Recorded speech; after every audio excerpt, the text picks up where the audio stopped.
নমস্কাৰ, মই আমিনুল ছাৰ।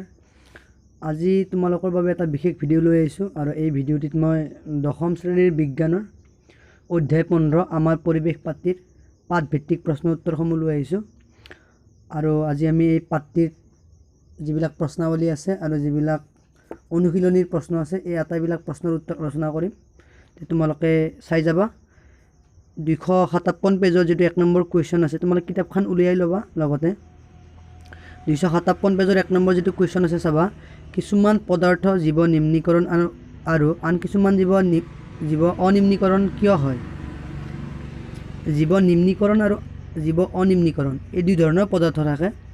জীৱ নিম্নীকৰণ পদাৰ্থবিলাক কোনবিলাক? যিবিলাক মানে আমি মাটিত পেলাই থ'লে মাটিত পচি মিহলি হৈ নোহোৱা হৈ যায়। আৰু জীৱ অনিম্নীকৰণ মানে কোনবিলাক? যিবিলাক মাটিৰ লগত মিহলি হৈ নাযায় কেতিয়াও। এইবিলাক হ'ল জীৱ অনিম্নীকৰণ। ঠিক আছে, উত্তৰটো কি লিখা আছে চাওঁ। যিবিলাক পদাৰ্থৰ কিছুমান জৈৱিক প্ৰক্ৰিয়াৰে সৰল পৰ্যায়লৈ পৰিৱৰ্তন হয় তেনেবিলাক পদাৰ্থক জীৱ নিম্নীকৰণ পদাৰ্থ বুলি কোৱা হয়। আনহাতে যিবিলাক পদাৰ্থ এনে জৈৱিক প্ৰক্ৰিয়াৰে সৰল পৰ্যায়লৈ সলনি নহয় তাকে জীৱ অনিম্নীকৰণ পদাৰ্থ বোলে। সৰল পৰ্যায়লৈ যিটো পৰিৱৰ্তন হোৱাৰ কথা কৈছোঁ ইয়াতে, সেইটো মানে মাটিৰ লগত মিহলি হৈ পচি যোৱাৰ কথাটো কোৱা হৈছে। সহজ, এইবিলাক পৰীক্ষাত আহে, ইম্পৰ্টেণ্ট। 2 নম্বৰ কুৱেশ্যনটো চাওঁ কি আছে। জীৱ নিম্নীকৰণ পদাৰ্থই পৰিৱেশত প্ৰভাৱ পেলাব পৰা যিকোনো দুটা সম্ভাৱনাৰ বিষয়ে লিখা। যিবিলাক জীৱ নিম্নীকৰণ পদাৰ্থ আছে, যিবিলাক মানে মাটিৰ লগত মিহলি হৈ পচি যায়, সেইবিলাকে পৰিৱেশত কেনেকুৱা প্ৰভাৱ পেলায় দুটা সম্ভাৱনাৰ বিষয়ে লিখিব দিছে। উত্তৰটো চাওঁ কি লিখা আছে।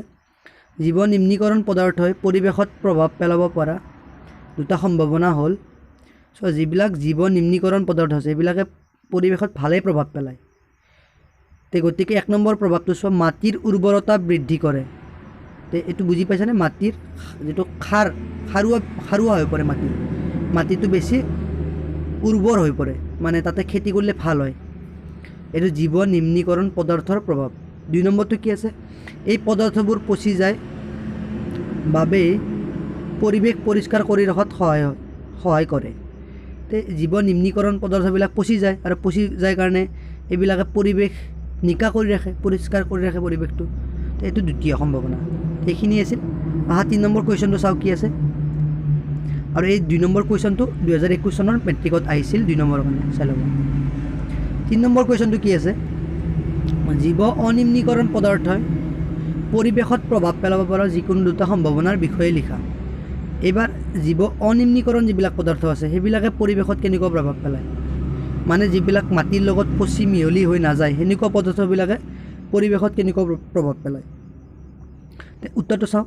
জীৱ অনিম্নীকৰণ পদাৰ্থই পৰিৱেশত প্ৰভাৱ পেলাব পৰা যিকোনো দুটা সম্ভাৱনা হ'ল, 1 নম্বৰ সম্ভাৱনাটো কি চোৱা, জীৱ অনিম্নীকৰণ পদাৰ্থই বায়ু, মাটি আৰু পানী প্ৰদূষণৰ কাৰক হ'ব পাৰে। যিবিলাক জীৱ অনিম্নীকৰণ পদাৰ্থ আছে সেইবিলাক মাটিৰ লগত মিহলি হৈ নাযায়। মিহলি হৈ নগ'লে এইবিলাকে কি কৰে? বায়ু প্ৰদূষণ কৰে, মাটি প্ৰদূষণ কৰে, পানী প্ৰদূষণ কৰে। 2 নম্বৰটো মাটিৰ উৰ্বৰতা হ্ৰাস কৰে। জীৱ অনিম্নীকৰণ পদাৰ্থবিলাক যিহেতু মাটিত মিহলি হৈ নাযায়, যেনেকুৱা প্লাষ্টিক আছে, প্লাষ্টিকটো মাটিৰ লগত মিহলি হৈ নাযায়, এইবিলাকে কি মাটিৰ উৰ্বৰতা বেয়া কৰে, মাটিৰ যিটো সাৰুৱা গুণ আছে সেইটো কমাই পেলায়। সেইটো কিতাপৰ পেজ 261 যিটো 1 নম্বৰ কুৱেশ্যন আছে সেইটো চাবা কি আছে। পৌষ্টিক স্তৰ কি? উদাহৰণ সহায়তা খাদ্য শৃংখলৰ বিভিন্ন পৌষ্টিক স্তৰৰ বিষয়ে লিখা। উত্তৰটো চাবা। খাদ্য শৃংখলৰ প্ৰত্যেকটো স্তৰকে পৌষ্টিক স্তৰ বোলে। বাকী ইয়াতে লগত থকাখিনি লিখিব নালাগে তোমালোকে, ডাইৰেক্ট এই খাদ্য শৃংখলৰ উদাহৰণটো কি? বিভিন্ন উদাহৰণ হ'ব পাৰে, কিন্তু মই ইয়াতে কি লিখিছোঁ, ঘাঁহ বনক কোনে খায়? হৰিণ, হৰিণক কোনে খায়? বাঘ। এই ঘাঁহ বনটো হ'ল পৌষ্টিক স্তৰৰ প্ৰথমটো স্তৰ, হৰিণা হ'ল পৌষ্টিক স্তৰৰ দ্বিতীয়টো স্তৰ, বাঘ হ'ল পৌষ্টিক স্তৰৰ তৃতীয়টো স্তৰ। 2 নম্বৰ কুৱেশ্যনটো চোৱা। পৰিস্থিতিতন্ত্ৰত বিয়োজকৰ ভূমিকা কি? পৰিস্থিতিতন্ত্ৰত বিয়োজকে এক গুৰুত্বপূৰ্ণ ভূমিকা পালন কৰে। বিয়োজকে মৃত জীৱৰ দেহ, জীৱৰ মল, বৰ্জিত পদাৰ্থবিলাক সৰল পৰ্যায়লৈ পৰিৱৰ্তন কৰে। এনে কৰাৰ ফলত মৃত জীৱ বা আন বৰ্জিত পদাৰ্থবোৰ মাটিৰ লগত মিহলি হৈ যায়। বিয়োজকবোৰে পৰিৱেশ বিশুদ্ধ কৰে আৰু মাটি সাৰুৱা কৰে। কিতাপৰ পেজ 264 যেটো 1 নম্বৰ কুৱেশ্যন আছে ওজন কি ই কোন পৰিস্থিতি তন্ত্ৰত কেনেদৰে প্ৰভাৱ পেলায় উত্তৰটো হ'ল ওজন হ'ল অক্সিজেনৰ 3টা পৰমাণুৰে গঠিত এবিধ বিষাক্ত গেছ বায়ুমণ্ডলৰ উচ্চ স্তৰত থকা ওজন স্তৰে পৃথিৱীৰ জীৱসমূহৰ বাবে এক গুৰুত্বপূৰ্ণ ভূমিকা পালন কৰি আহিছে এই ওজন স্তৰে সূৰ্যৰ পৰা নিৰ্গত হোৱা অতি বেঙুনীয়া ৰশ্মিৰ পৰা পৃথিৱী পৃষ্ঠক ৰক্ষা কৰি আহিছে এই অতি বেঙুনীয়া ৰশ্মি জীৱজগতৰ বাবে অতি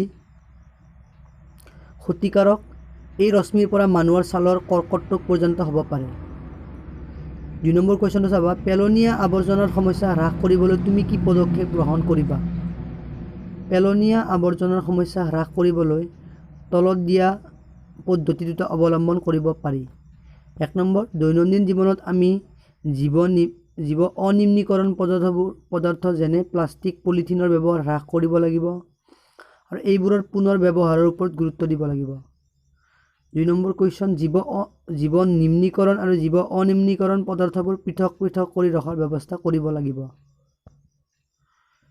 পেজ 265 4 নম্বৰ কুৱেশ্যন যেটো আছে এটা চাবা কোনো এটা পৌষ্টিক স্তৰৰ সকলোবিলাক জীৱকে ধ্বংস কৰি পেলালে কি ঘটিব কোনো এটা পৌষ্টিক স্তৰৰ সকলোবিলাক জীৱক ধ্বংস কৰি পেলালে ইয়াৰ প্ৰভাৱ পৌষ্টিক স্তৰৰ আটাইবোৰ স্তৰতে পৰিব ইয়াৰ ফলত শক্তিৰ পৰিবহন স্তব্ধ হৈ পৰিব তদুপৰি এটা স্তৰ সম্পূৰ্ণৰূপে ধ্বংস কৰি দিলে আন স্তৰৰ প্ৰাণীবোৰৰ দ্ৰুত বংশ বৃদ্ধি হ'ব ইয়াৰ ফলত পৰিস্থিতি তন্ত্ৰত নানা বেমেজালি ঘটিব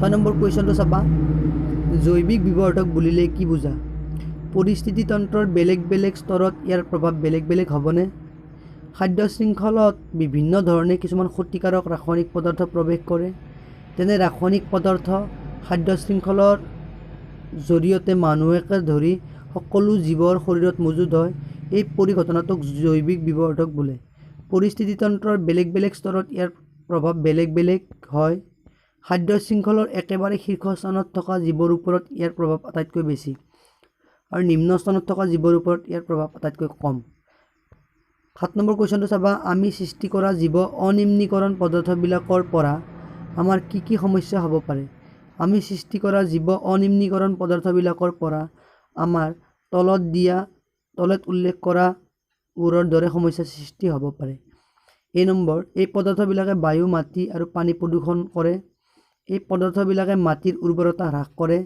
পানীত এই পদাৰ্থবিলাকৰ পৰিমাণ বৃদ্ধি হ'লে জলজ জীৱসমূহৰ ক্ষতি হ'ব পাৰে আমি সৃষ্টি কৰা আৱৰ্জনাবিলাকৰ সকলোবিলাকে যদি জীৱ নিম্নীকৰণ পদাৰ্থ হয় তেনেহ'লে পৰিৱেশৰ ওপৰত একো প্ৰভাৱ নপৰাকৈ থাকিবনে 8 নম্বৰ কুৱেশ্যনৰ উত্তৰটো চাবা আমি সৃষ্টি কৰা আৱৰ্জনাবিলাকৰ সকলোবিলাকে যদি জীৱ নিম্নীকৰণ পদাৰ্থ হয় তেনেহ'লে পৰিৱেশৰ ওপৰত একো প্ৰভাৱ নপৰাকৈ নাথাকে অৱশ্যে ইয়াৰ প্ৰভাৱ জীৱ অনিম্নীকৰণ পদাৰ্থৰ প্ৰভাৱৰ তুলনাত কম ক্ষতিকাৰক হয় তলত ইয়াৰ কেইটামান প্ৰভাৱ উল্লেখ কৰা হ'ল ই আমাৰ কেওকাষে আৱৰ্জনাৰ সমস্যা সৃষ্টি কৰিব পাৰে ইয়াৰ অনিয়ন্ত্ৰিত পৰিচালনাৰ ফলস্বৰূপে দুৰ্গন্ধ সৃষ্টি হ'ব পাৰে পানীত ইয়াৰ পৰিমাণ বৃদ্ধি পালে জলজ জীৱসমূহৰ ওপৰত বেয়া প্ৰভাৱ পৰিব এইখিনি আছিল তোমালোকৰ এই পাঠটোৰ যিখিনি অপশ্যন টাইপ কুৱেশ্যন আছে অপশ্যন টাইপ কুৱেশ্যনবিলাক পাঠৰ যিকেইটা আছে তোমালোকে যদি পেজ 264 উলাই লোৱা 264 পেজৰ 1 নম্বৰ যিটো প্ৰশ্ন আছে 1 নম্বৰ প্ৰশ্নটোৰ